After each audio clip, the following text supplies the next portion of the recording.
In this video, I'll be showing you how to install custom font in Windows 11. It's a very simple method, so if you find this video helpful, be sure to drop a like and subscribe.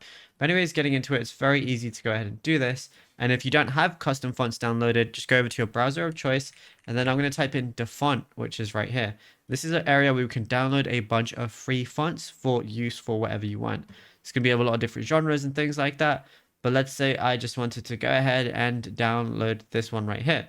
All I got to do is click on it, and then I'm going to see the download button. Now it's going to open up an extraction file that we basically have to extract. So what I'm going to do is I'm going to now close this, and then I'm going to move it to my desktop. Now it's right here. So what I can do is right click, and then I can just extract it.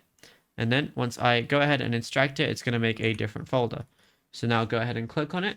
And now it shows the TTF file. So when you have a TTF or an OTF file, all you got to do is double click on it, and it's going to show the font. It's going to show what it's going to look like in different versions.